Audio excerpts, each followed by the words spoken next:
Hello students, welcome in today's online lecture of Organization of Commerce and Management.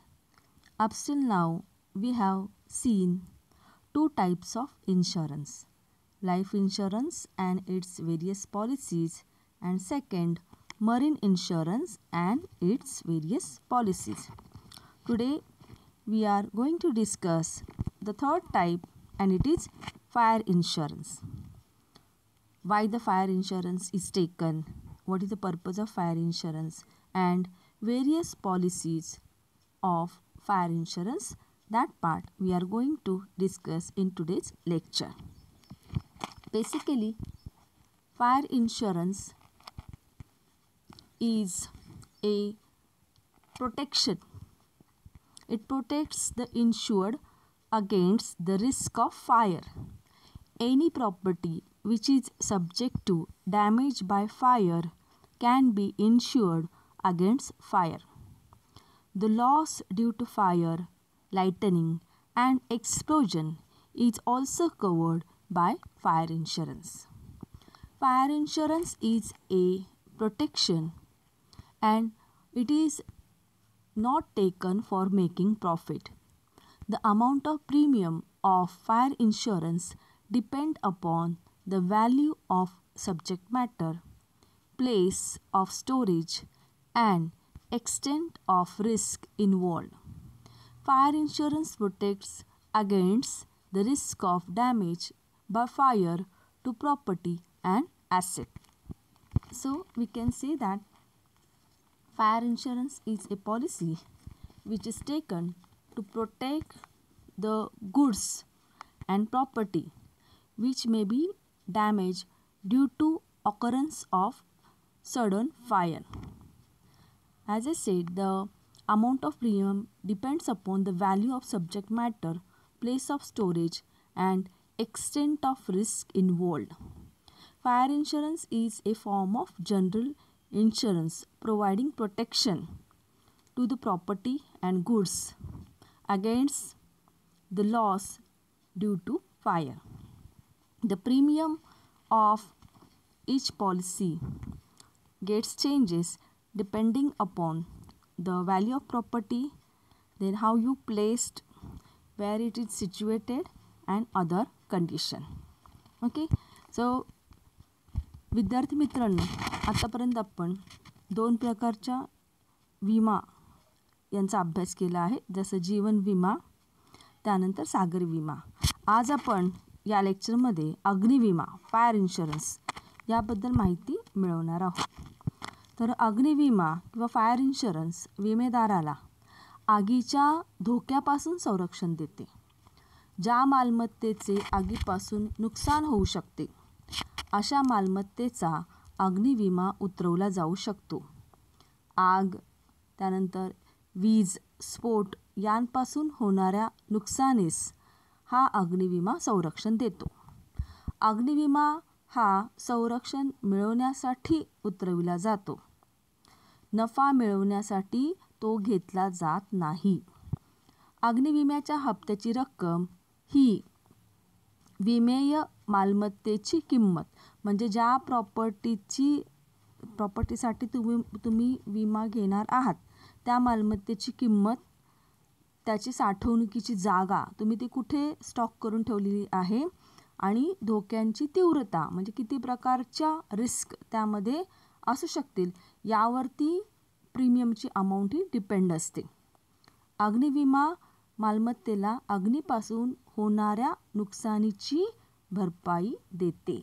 म्हणजे तुम्हाला जे काही तुमचं ॲक्च्युअल नुकसान झालेलं आहे आगीमुळे, त्या झालेल्या नुकसानीची भरपाई मिळवून देण्याची हमी या फायर इन्शुरन्समुळे तुम्हाला मिळू शकते.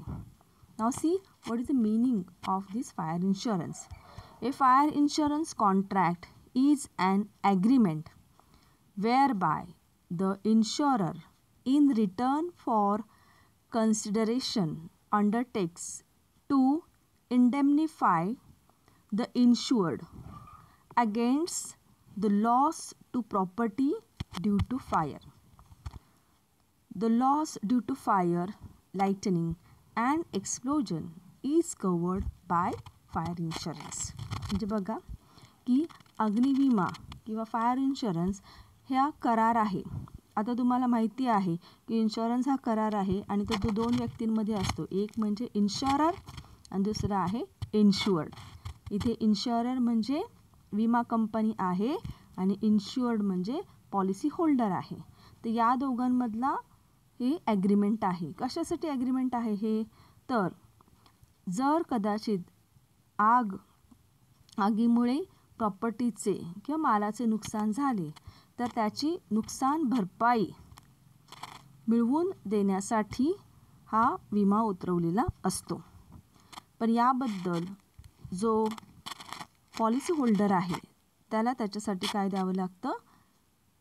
विमा हप्ता हा रेग्युलर भरावा लागतो की ज्याला इथं आपण कन्सिडरेशन असं म्हटलेलं आहे. इन रिटर्न फॉर कन्सिडरेशन म्हणजे त्याला मालमत्तेची व्हॅल्यू किती आहे, ती कुठे साठवून ठेवलेली आहे, त्याला कोणकोणत्या धोक्यांची संभावना आहे, या सर्व गोष्टींचा विचार करून प्रीमियम अमाऊंट ही ठरवली जाते. आणि ती प्रीमियम अमाऊंट इन्शुररला द्यावी लागते. म्हणजे पॉलिसी होल्डरला विमा कंपनीकडे ती जमा करावी लागते. आणि या विमा हप्त्याची रक्कम ही प्रत्येक पॉलिसीमध्ये बदलणारी असते. म्हणजे डिपेंड्स की तुमची किती रुपयांची पॉलिसी आहे, कुठल्या प्रकारची प्रॉपर्टी आहे, त्याची साठवणूक कुठे केलेली आहे, यावरती या सर्व बाबी अवलंबून असतात. Okay, so fire insurance is contract between the insurer and the insured. So here insurer means company is giving the guarantee of giving the compensation amount if any mishaps happens, like property caught in a fire, and here the insured is giving the premium to the insurance company. Okay, now we are going to see the various types of fire insurance policy. The first is valued policy. Under this policy, value of the subject matter of insurance is agreed upon at the time of making contract. Valued policy is taken for those goods whose value becomes difficult to calculate in case of loss by fire. For example, for artwork, sculptures, paintings, etc. आता valid policy म्हणजे काय? तर valid policy ही कोणकोणत्या प्रॉपर्टीसाठी घेतली जाऊ शकते? तर इथे आपल्याला सांगता येईल की व्हॅलिड पॉलिसी म्हणजे अशी पॉलिसी की वस्तूची किंमत ही पॉलिसी घेतानाच निश्चित केली जाते. म्हणजे तुम्ही ज्या प्रॉपर्टीसाठी ही फायर इन्शुरन्स घेता त्या प्रॉपर्टीची किंमत तुम्ही पॉलिसी घेत असताना ठरवली जाते. म्हणजे आगीमुळे समजा त्या प्रॉपर्टीला काही नुकसान झाले तर ती आग लागल्यानंतर त्या अशा वस्तूंची किंवा अशा प्रॉपर्टीची मूल्यांकन करणं हे कठीण जातं किंवा शक्य नसतं. त्यामुळे मग अशा प्रॉपर्टीचं मूल्यांकन की त्याची किंमत काय असेल हे विमेदार आणि विमा कंपनी हे सुरुवातीलाच ते फिक्स करत असतात. तर अशा प्रकारच्या पॉलिसीला म्हटलेलं आहे व्हॅल्यूड पॉलिसी. विमे वस्तूचे नुकसान झाल्यास म्हणजे ज्या प्रॉपर्टीचं तुम्ही पॉलिसी घेता त्याचं नुकसान झालंस विमा कंपनी अगोदर केलेली निश्चित रक्कमच तुम्हाला नुकसान भरपाई म्हणून देते. आता अशा कोणकोणत्या वस्तू असू शकतात?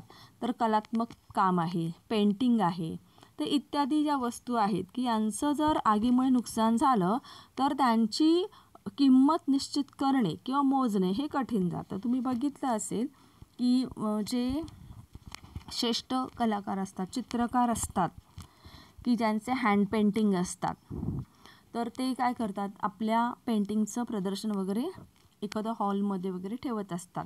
आणि ज्यांच्या ज्या पेंटिंग असतात त्या अतिशय मौल्यवान असतात, त्यांच्या किमती खूप असतात. आणि त्यामुळे समजा एखाद्या कलाकाराने आपल्या या सर्व पेंटिंग्स एखाद्या कला दालनात म्हणजे एखाद्या हॉलमध्ये प्रदर्शनासाठी ठेवल्या आणि कोणत्या तरी कारणामुळे जर आग लागली तर याच्या पेंटिंग्स काय होतात, जळून जाऊ शकतात.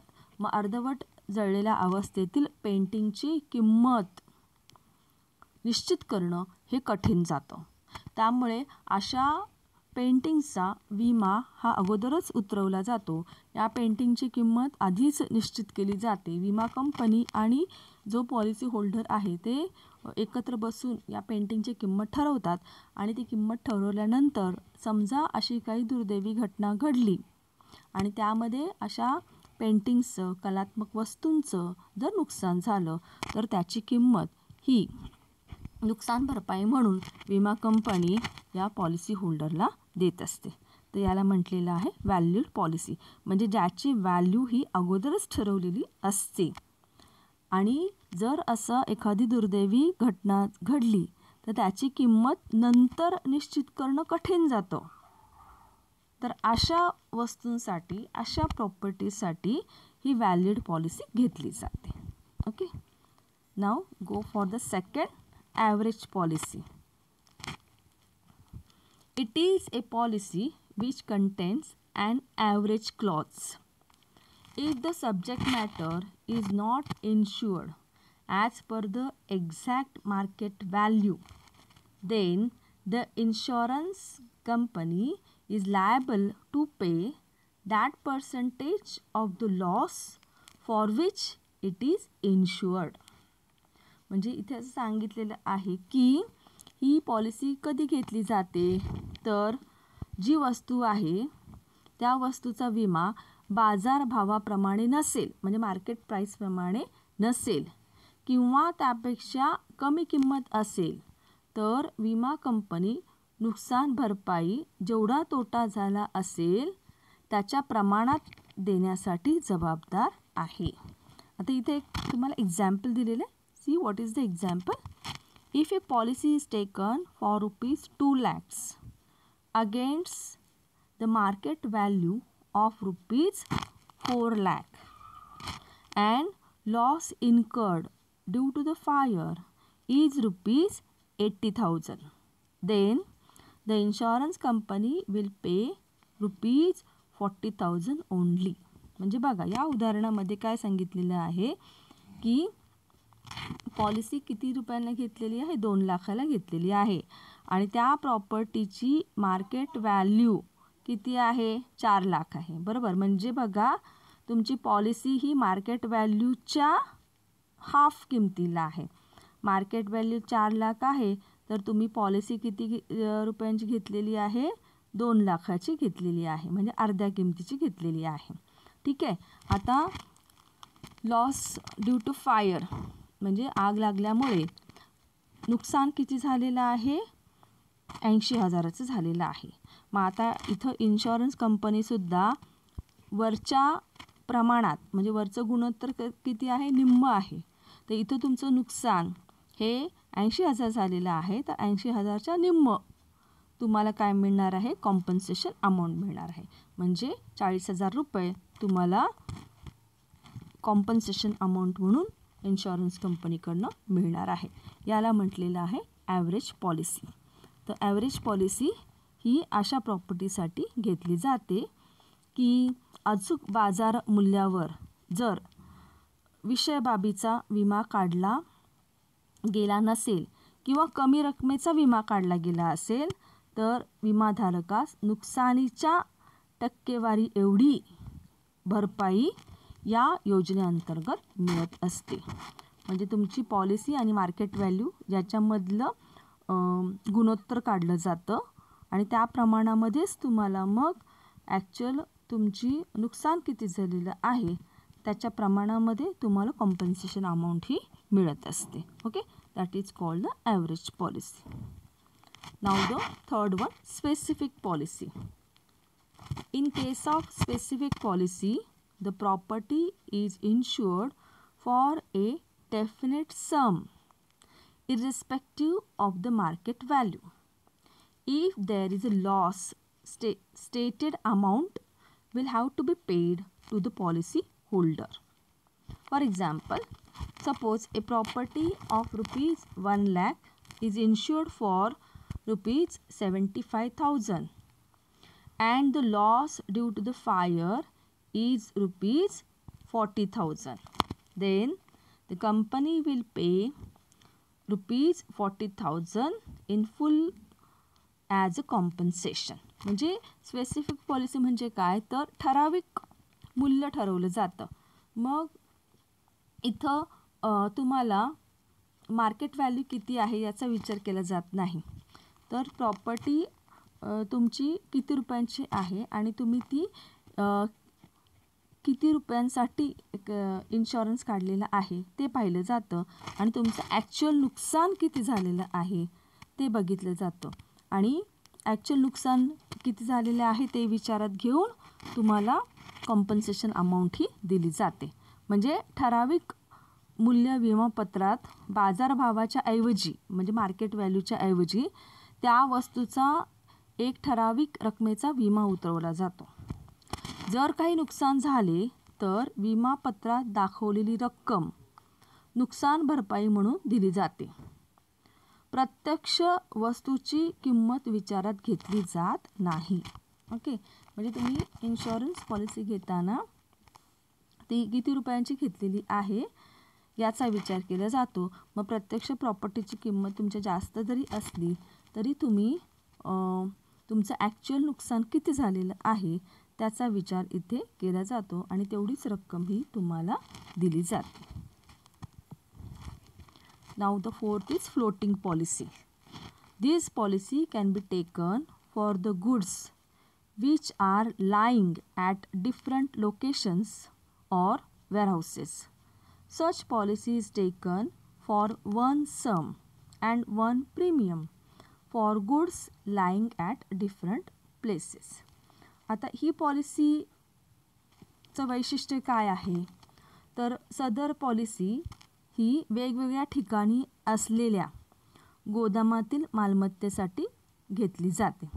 म्हणजे समजा एखाद्या ट्रेडरचे वेगवेगळ्या वेअरहाऊसेस म्हणजे गोदामे, वेगवेगळ्या वेअरहाऊसेसमध्ये त्याचं गुड्स असू शकतात आणि गुड्स ही त्याची प्रॉपर्टी आहे.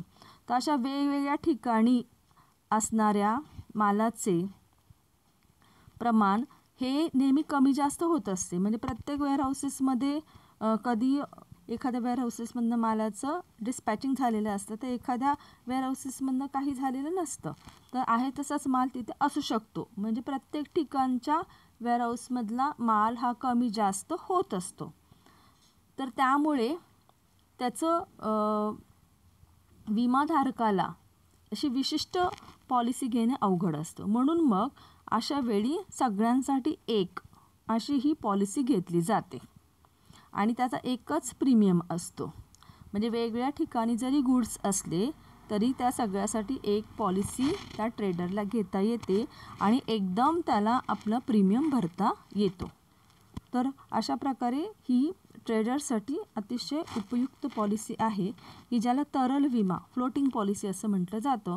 की जरी तुमचा माल वेगवेगळ्या ठिकाणी असलेल्या गोदामामध्ये वेअरहाऊसेसमध्ये असला तरी तुम्हाला त्या सगळ्यांसाठी एकच पॉलिसी घेता येते आणि त्याचा प्रीमियमसुद्धा हा एकच असतो. Okay, then the next is fifth one, excess policy. When the value of the goods or stocks fluctuates, then excess policy may be taken by insured apart from normal policy. The insured will take the following two policies.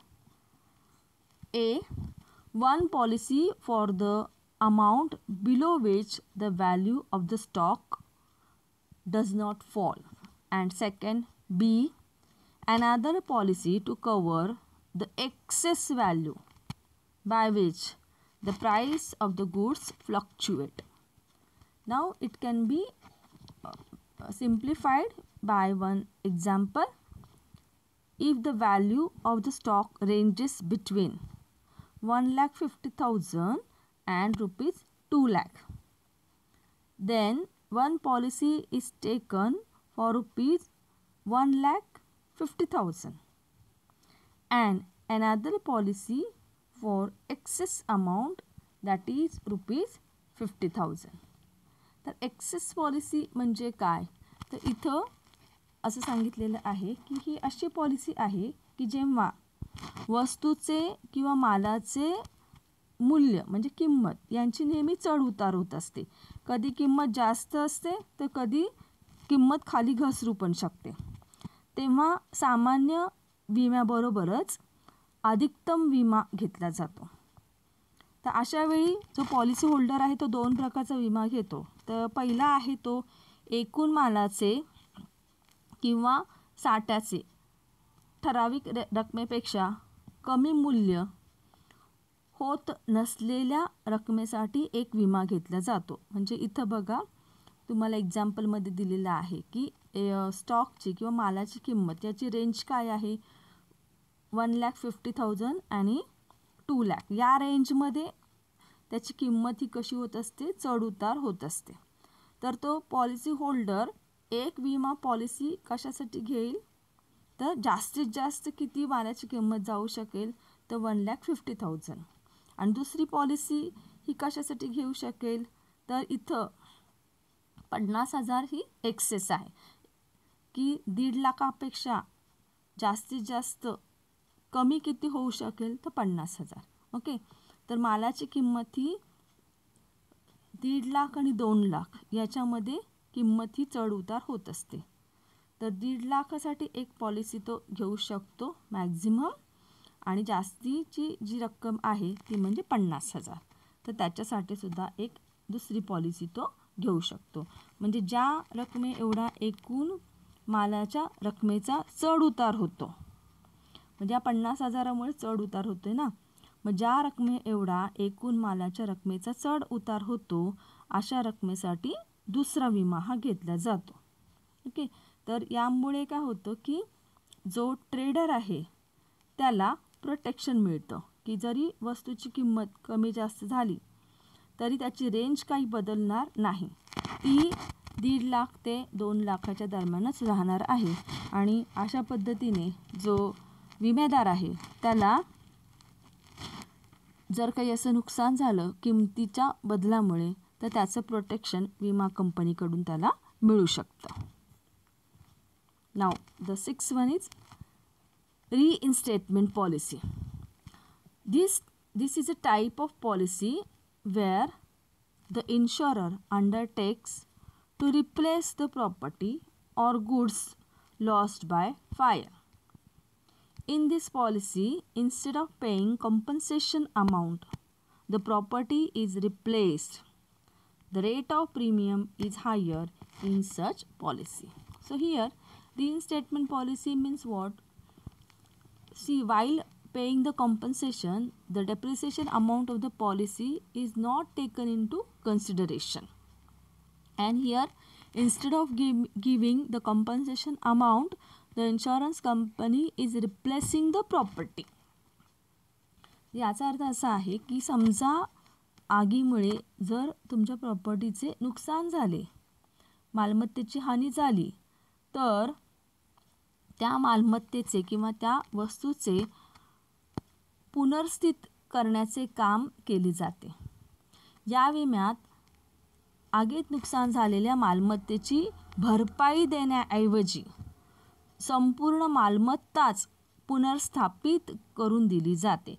म्हणजे तुम्हाला इथे insurance company तुमचा actual loss किती झाला आहे त्याची compensation amount न देता तुम्हाला ती प्रॉपर्टीज रिप्लेस करून दिली जाते. पण एक गोष्ट इथे लक्षात घ्या की इथं तुमचा रेट ऑफ प्रीमियम हा सर्वात जास्त असतो. ओके, त्याचे बेनिफिट तर असतातच, पण त्यासाठी जो पॉलिसी होल्डर आहे त्याला जी विम्याची हप्त्याची रक्कम आहे ती मात्र अतिशय जास्त असते आणि त्यामुळे त्याला हे प्रोटेक्शन आपल्या प्रॉपर्टीसाठी घेऊ शकता येते. नाव the 7th is comprehensive policy, व्यापक विमा. Normally A fire insurance policy does not cover loss due to riots, war, etc. This policy covers a lot of risk under single policy, like loss of goods due to fire, explosion, earthquake, floods, etc. म्हणजे तुम्हाला माहिती आहे की fire insurance हा फक्त आग लागल्यामुळे जर प्रॉपर्टीचं नुकसान झाले तर इन्शुरन्स कंपनी तुम्हाला काय करते, नुकसान भरपाईची हमी देते.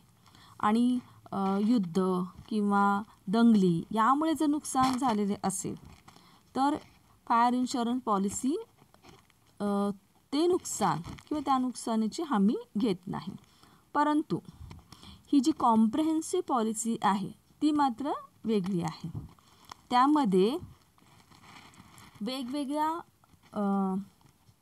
संभाव्य गोष्टींमुळे जर तुमच्या प्रॉपर्टीचे नुकसान होत असेल तर ती संरक्षित केली जाऊ शकते. की जसं आग लागण्यामुळे किंवा स्फोट झाल्यामुळे किंवा भूकंप आहे किंवा पूर आहे, तर या ज्या गोष्टी आहेत, नैसर्गिक गोष्टी, नैसर्गिक आपत्ती, जर त्यामुळे जर तुमच्या प्रॉपर्टीचं नुकसान झालेले असेल तर या पॉलिसी अंडर तुम्हाला इन्शुरन्स कव्हरेज हे घेता येते. याला म्हटलेलं आहे comprehensive policy. Now the next 8th one is consequential loss policy. The fire insurance policy is purchased to indemnify material loss only. The consequential policy includes the loss of tangible and intangible properties. This policy provides an indemnity to the insured for loss of net profits, payment of charges and expenditure in respect of the increased cost of working. आता कॉन्सिक्वेन्शियल loss policy म्हणजे काय आहे, तर याला संभाव्य तोटा विमा असं म्हटलेलं आहे. तुम्हाला माहिती आहे की फायर इन्शुरन्स पॉलिसी ही फक्त भौतिक नुकसानीची भरपाई करण्यासाठी घेतली जाते. आता भौतिक नुकसानीची भरपाई म्हणजे काय, तर सगळ्या टँजिबल गोष्टी की जी प्रॉपर्टी तुमची जी दिसते, टँजिबल म्हणजे काय, सर्व दृश्य, तर अशा गुड्ससाठी, अशा प्रॉपर्टीसाठी फायर इन्शुरन्स सांगितला जातो. परंतु ही जी कॉम्प्रेहेन्सिव्ह लॉस पॉलिसी आहे यामध्ये ज्या इनटँजिबल प्रॉपर्टीज आहेत त्यांचं जर नुकसान या आगीमुळे किंवा एखाद्या संभाव्य धोक्यामुळे झाले तर त्यालासुद्धा या पॉलिसी अंडर प्रोटेक्शन हे मिळतं. म्हणजे संभाव्य तोटा विम्यामध्ये म्हणजे या कॉम्प्रिहेन्सिव्ह लॉस पॉलिसीमध्ये टँजिबल आणि इनटँजिबल मालमत्तेचे नुकसान समाविष्ट आहे. म्हणजे ज्या तुम्हाला दृश्य स्वरूपामध्ये प्रॉपर्टी दिसतात आणि ज्या अदृश्य स्वरूपामध्ये असतात त्या प्रॉपर्टीला नुकसान भरपाई ही विमा कंपनीकडनं मिळू शकते. सदर विमा धोरण विमाधारकास निव्वळ नफ्यातील झालेला तोटा, स्थायी शुल्काची भरपाई आणि वाढीव किमतीच्या खर्चासाठी भरपाई प्रदान करते. म्हणजे फॉर एक्झाम्पल की एखादा ट्रेडर असतो, तो आपला बिझनेस करत असतो, तेव्हा सुरुवातीला जी त्याची रॉ मटेरियलची कॉस्ट आहे त्याचं उत्पादन होण्यासाठी जर कालावधी मोठा असेल तर सुरुवातीला जी पर्चेसिंग कॉस्ट आहे रॉ मटेरियलची ती तशीच राहत नाही. 1-2-3 महिन्याने किंवा 4 महिन्याने किंवा कुठल्याही कारणामुळे गव्हर्नमेंटच्या पॉलिसीमध्ये चेंज झाला असेल तर त्याची जी रॉ मटेरियलची कॉस्ट आहे ती वाढू शकते. बरोबर. तर ही वाढलेली किंमत म्हणजे त्या ट्रेडरसाठी काय आहे, एक प्रकारचं नुकसान आहे. तर ही दिसून न येणारी गोष्ट आहे म्हणून त्याला काय म्हटलेलं आहे, इंटँजिबल. ओके. म्हणजे असं जसं एखाद्या प्रॉपर्टीला आग लागली तर ती आपल्याला दिसते की आगीमुळे नुकसान झालेलं आहे, पण रॉ मटेरियलच्या किमतीमध्ये वाढ अचानक झालेली असल्या कारणाने हे जे नुकसान आहे, कॉस्ट ऑफ प्रोडक्शन आहे ती त्या प्रोड्युसरची वाढत असते. आणि वाढीव कॉस्ट ऑफ प्रोडक्शन हे एक प्रकारचं त्याचं नुकसानच आहे. तर अशा प्रकारे या ज्या इनटँजिबल गोष्टी आहेत की ज्या दिसून येत नाही पण त्यामुळे ट्रेडरचं नुकसान हे होत असतं. तर अशा प्रकारच्या धोक्यापासून ही कॉन्सिक्वेन्शियल लॉस पॉलिसी त्याचं संरक्षण करते. म्हणजे लॉस ऑफ नेट प्रॉफिट इथे म्हणलेलं आहे बघा, insured for the loss of net profit. तर नेट प्रॉफिटमध्ये जो काही फरक पडत असतो अशा अदृश्य कारणांमुळे, तर त्याचंसुद्धा प्रोटेक्शन या कॉन्सिक्वेन्शियल लॉस पॉलिसीमुळे या पॉलिसी होल्डरला ते घेता येतं. नाव the next is sprinkler leakage policy. Sprinkler leakage policy covers damage to property caused by an automatic sprinkler system that has leaked or discharged water accidentally rather than in response to fire and smoke. However, the discharge or leakage of water due to heat caused by fire, repair or alteration of building, earthquake, war, explosion are not covered by this policy. आता sprinkler leakage policy म्हणजे काय? आता sprinkler काय आहे मुळात? Sprinkler हे एक device आहे किंवा आपण म्हणू एक छोटंसं इक्विपमेंट आहे, यंत्र आहे की जे काय करतं, सगळीकडे वॉटर स्प्रे करतं, पाणी. आता पाण्याचा वापर कशाला केला जातो तर वेगवेगळ्या बिल्डिंग्समध्ये, मोठे मोठ्या ज्या हॉस्पिटल्स असतील म्हणा किंवा वेअरहाऊसेस असतील किंवा फॅक्टरी असेल, ऑफिस असेल, अशा ठिकाणी हे स्प्रिंकलर सिलिंगमध्ये बसवले जातात. आणि या स्प्रिंकलरचं काम काय आहे तर ज्यावेळी अशी अचानक आग लागते त्यावेळी हे स्प्रिंकलर काय होतात, ॲटोमॅटिक ॲक्टिवेट होतात आणि मग त्यातनं आपोआपच पाणी हे काय केलं सगळीकडे स्प्रिंकल केलं जातं, म्हणजे सगळीकडे पसरवलं जातं. म्हणजे आग विझवण्यासाठी या स्प्रिंकलरचा उपयोग हा केला जातो आणि तो त्या रूफच्या म्हणजे जे छत असतं त्याच्यामध्येच ते फिट केलेलं असतं. Okay, so it is a automatic fire extinguisher install in the ceiling of A building.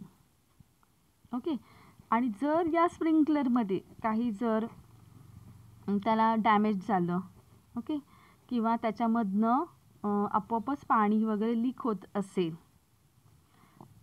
तर मग अशा वेळी ही पॉलिसी घेतली जाते.